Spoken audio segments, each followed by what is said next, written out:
Welcome to the Medical Ancillary Sales Podcast, your number one source for making money in the medical ancillary sector.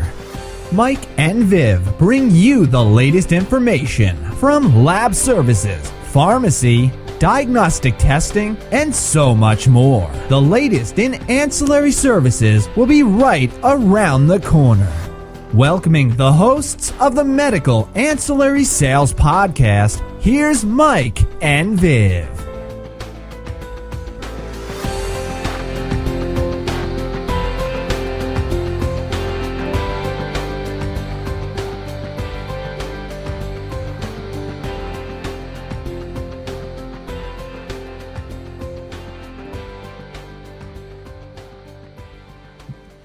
Hello and welcome to the Medical Ancillary Sales Podcast. I'm your host, Michael Berg, and joined as always by Vivian Hudson.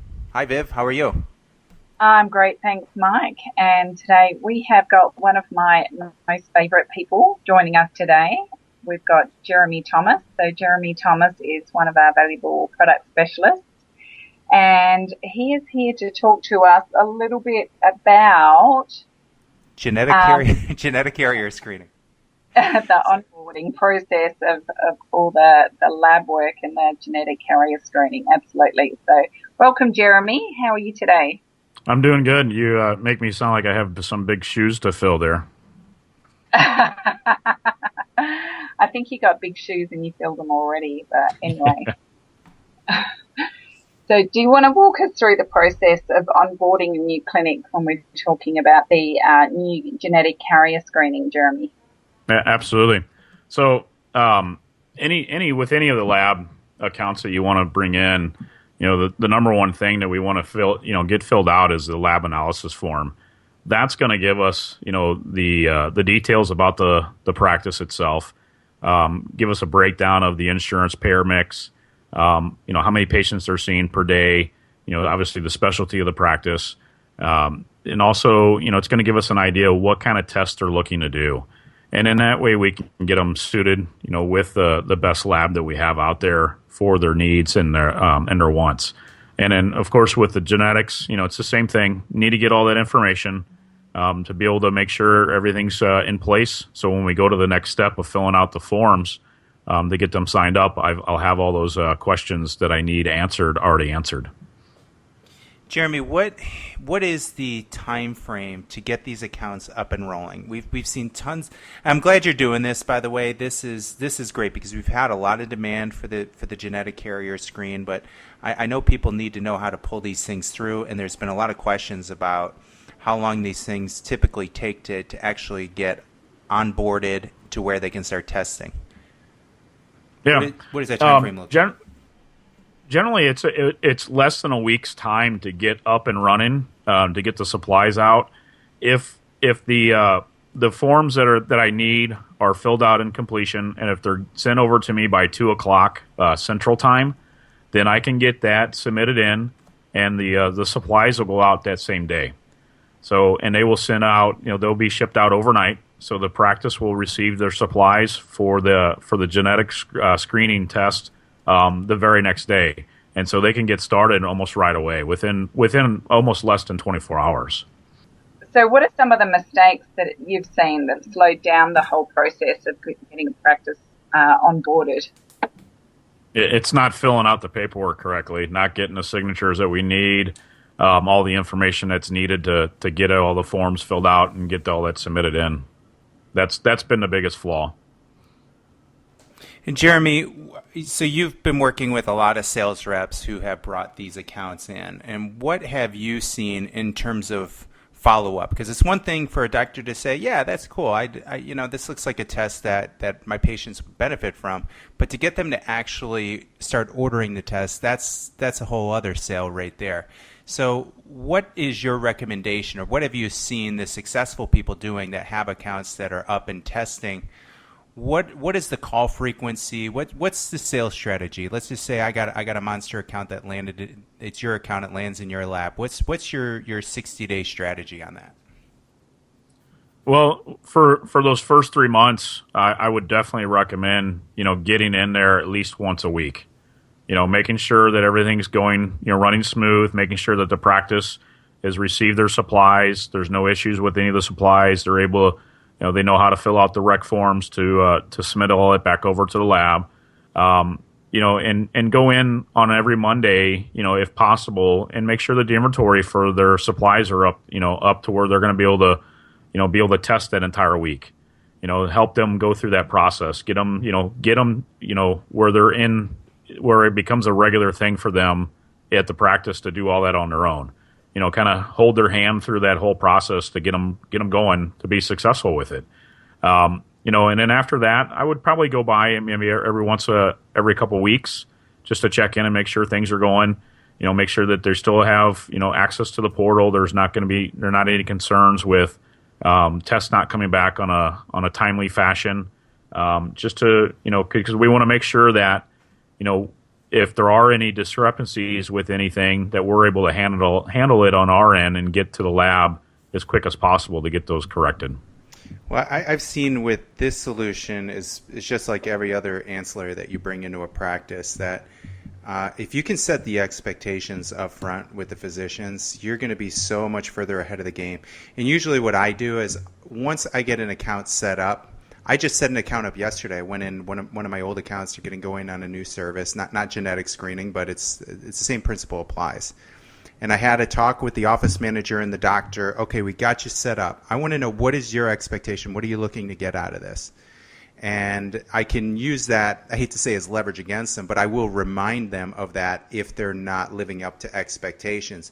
Hey, you said you wanted to use it on XYZ patients. So if, in this case, I would say, Doctor, where do you see yourself using this test? How often do you how practical do you see this in your practice?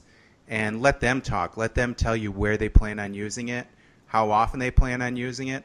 And then when you see the numbers come out, if they're not meeting your expectations, you might want to revisit it, and not in an accusatory manner, but in a more of a concerned manner. Hey, you mentioned that you have a lot of patients that would benefit from this test. I'm concerned that your patients not all of your patients are realizing that benefit. So has there been some issue? Have you not been able to get the supplies that you need? Has there been some insurance issues? Anything I can clear up on my end, I'm here to help you get the most patients tested that you want, all the patients tested that you want tested, and kind of bring it around that way, that you're looking out for their best interests. But those sort of follow-through calls are critical, especially in the lab business. You got to get those accounts off to a good start. You get them off to a good start, you have a good chance of keeping that account for a long, long time. Get off to a bad start, 5 weeks later, they may be ordering a few tests here and there, but they're listening to other sales reps as they come in saying how they can do a better job. Yeah, absolutely. And that's the thing is keeping that constant contact with them, because there are other reps out there that are coming to them as well, wanting to offer them something better. So if you keep up with, a good relationship with that practice, they're going to stay with you. And if somebody else comes in, saying they've got something different, they're going to call you first, and say, hey, so-and-so came in here with this. Are you able to provide that to me, or what can we do about it? And that line of questioning that you used, Mike, that how do you see yourself using this particular test? That kind of questioning is absolutely vital when you are talking to any physician about implementing a new solution, because by using questions like that, it's creating those pathways in the brain that are going to help to trigger them to remember to actually order the test. Because if you don't create those questions, it hasn't opened that doorway, and that's just how the brain works. Is questions are much more effective, and it gives the person answering it a lot more ownership over that answer, because they've actually made that commitment to it. So that's a really excellent point that you raised there.